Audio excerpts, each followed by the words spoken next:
So I watched a video on chess recently, and it was regarding like candidates tournament.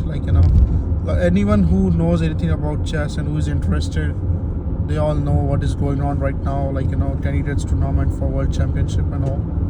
But that video had some details, and that made me think so much about the game, and that made me so much means I had so many thoughts. So let's discuss simply. So what happened is, this guy Hikaru Nakamura, for me, he is one of the greatest players of all time. The way he plays, especially he's one of those persons who actually is making a lot more people getting interested in chess. And he's actually someone who has, even in me, reinvigorated the interest for the game.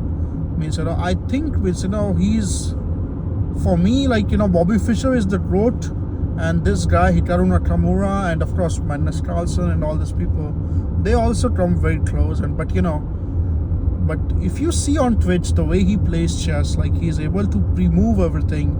Even with, I'm not saying that he plays with ordinary people. He is playing with one of the best people, who have got 300,000 rating or 2,900 rating, and the way he plays with them, the speed, the accuracy, he is considered in bullet chess. He's, I think, only 300 or 400 points below Stockfish. That is his accuracy.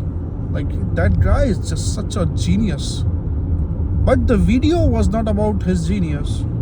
The video was about him getting out of the candidates tournament for the world championship, because he has been kind of retired for a long time, but now he tried to come back, and he was not able to get in.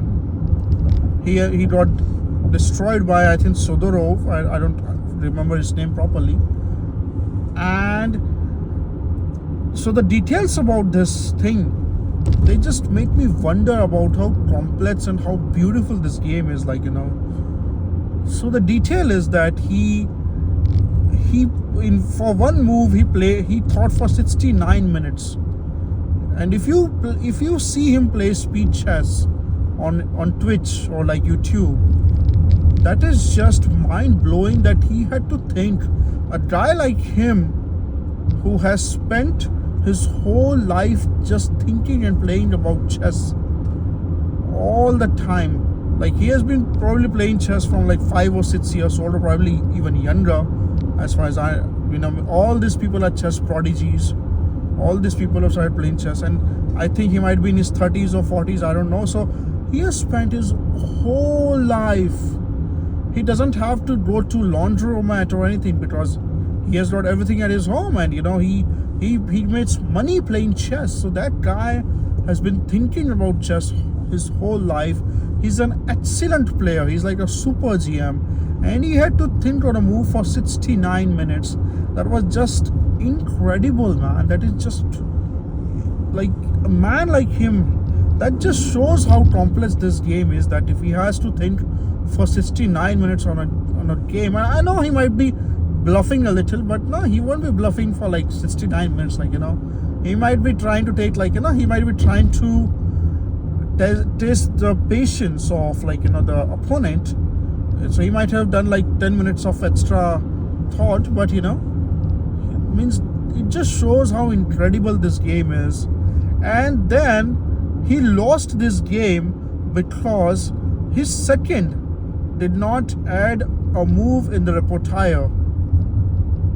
And this detail adds so much more to this genius and what we are discussing about the complexity of chess, that one of the best players in the world, everyone who is preparing for world championship, he needs a second for him. He needs somebody to train him. He needs a coach. And of course, in every sport that is true. In boxing also you need a coach. In every sport you need a coach. But I was just thinking about how complex this game is, and people like me, and like many people around the world, they play this game as a hobby in the night time after they have done their work, and they don't even understand. Like this thing made me appreciate this game a lot more. This game is so goddamn complex, like that he needed a second, and then that second must, of course, he must be a GM.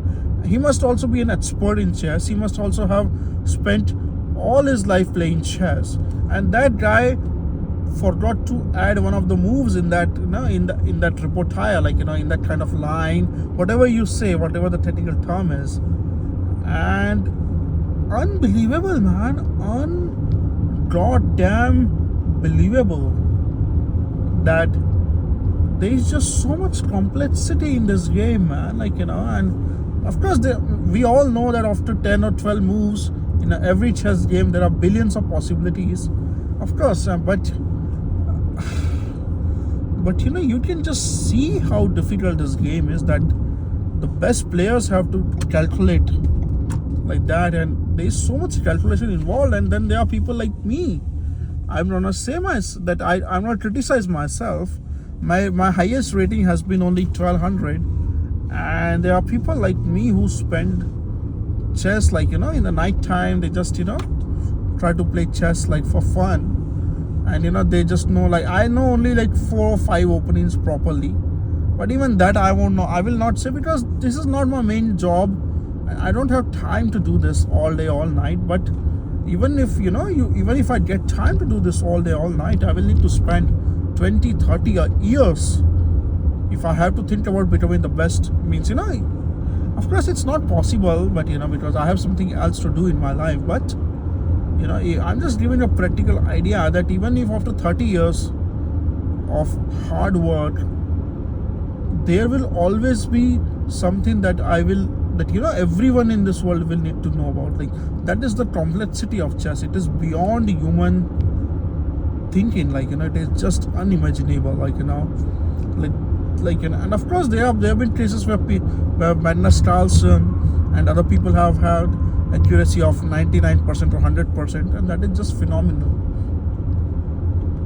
I will also say one thing, that one of the reasons, probably because Magnus Carlsen is considered the GOAT, and he has been able to live that long at the top of the throne, is because probably he doesn't play more by like the repertoire or the moves. But of course he must be having, because otherwise he won't be at the top. But he might be having repertoire or moves, but especially the end game, he brings his own creativity, and that's what people, when they see and they say that he's a genius, because he is able to create his own game and his own style of game. Because I don't know, that might be much more easier than than what happened with Hikaru with this game, and that is just fabulous. That you have to, like, to be a great chess player, you have to first, some people say it's just memorization. It is a lot of memorization.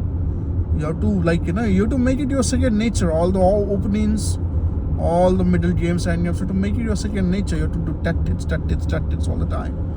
And then even after that, there will be so much more to learn, man. Oh my Jesus Christ, my God, man. Oh boy.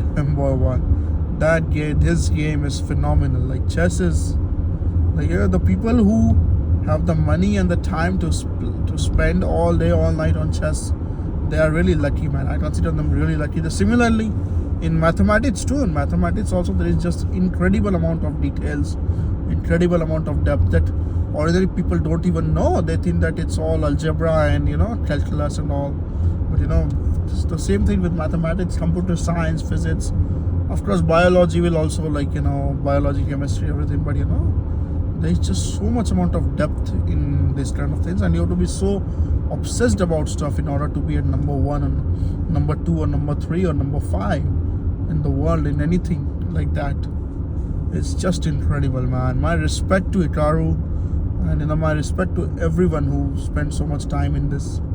But yeah, thank you. I'm gonna sign off. Just wanted to make this video, but thanks all.